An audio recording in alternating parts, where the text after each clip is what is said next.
Assalamualaikum warahmatullahi wabarakatuh.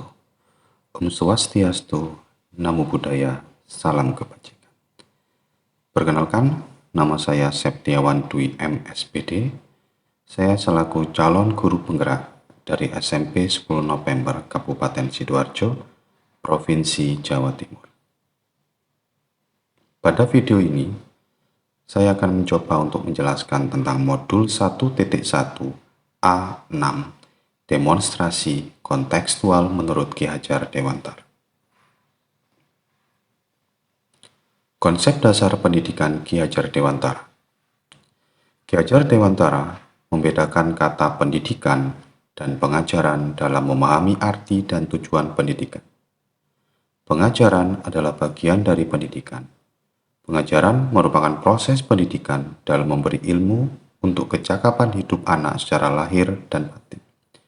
Sedangkan pendidikan memberi tuntunan terhadap segala kekuatan kodrat yang dimiliki anak agar ia mencapai keselamatan dan kebahagiaan yang setinggi-tingginya, baik sebagai seorang manusia maupun sebagai anggota masyarakat. Pendidikan dan pengajaran merupakan usaha, persiapan, dan persediaan untuk segala kepentingan hidup manusia, baik dalam hidup bermasyarakat maupun hidup berbudaya dalam arti yang seluas-luasnya. Pendidikan adalah tempat bersemayamnya benih-benih kebudayaan dalam masyarakat. Beliau meyakini bahwa untuk menciptakan manusia yang beradab, maka pendidikan menjadi salah satu kunci utama untuk mencapainya. Pendidikan dapat menjadi ruang berlatih dan bertumbuhnya nilai-nilai kemanusiaan yang dapat diteruskan atau diwariskan. Tujuan pendidikan menurut Ki Hajar Dewantara: menuntun segala kodrat yang ada pada peserta didik agar mereka dapat mencapai keselamatan dan kebahagiaan yang setinggi-tingginya, baik sebagai manusia maupun sebagai anggota masyarakat. Pendidik hanya dapat menuntun tumbuh atau hidupnya kekuatan kodrat yang ada pada peserta didik agar dapat memperbaiki lakunya, bukan dasarnya, hidup dan tumbuhnya kekuatan kodrat peserta didik. Berikut adalah filosofi dasar Ki Hajar Dewantara. Yang pertama adalah kodrat keadaan, yang kedua adalah asas trikon, ketiga adalah budi pekerti, yang keempat adalah tuntunan dan arahan. Yang pertama adalah kodrat keadaan. Kodrat keadaan dibedakan menjadi dua. Yang pertama adalah kodrat alam, yang kedua adalah kodrat zaman. Alam memberi sumbangsih dan pengaruh atas sifat yang terbentuk menjadi kepribadiannya. Keberadaannya dan pergaulannya akan mempengaruhi proses pembentukan jati dirinya. Kodrat zaman, keberadaan zaman memberikan pengaruh atas kemampuan dan kecerdasan seseorang. Setiap anak perlu diberikan pendidikan berdasarkan zaman yang ada. Yang kedua adalah asas trikon.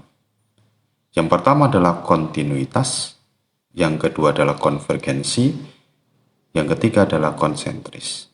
Apa itu yang dimaksud kontinuitas? Setiap orang harus terus bergerak mengikuti zaman, tetapi juga tidak melupakan kebudayaan dan tradisi yang menjadi pondasinya. Konvergensi berkaitan dengan memanusiakan manusia. Pendidikan dianjurkan untuk meningkatkan dan memperkuat nilai kemanusiaan. Konsentris, keragaman. Pendidikan itu harus memerdekakan masing-masing. Yang ketiga adalah budi pekerti. Budi pekerti berasal dari dua kata, budi dan pekerti. Budi berisi dengan cipta, rasa, dan juga karsa. Pekerti adalah tenaga. Cipta, pikiran, rasa, perasaan, karsa, kemauan.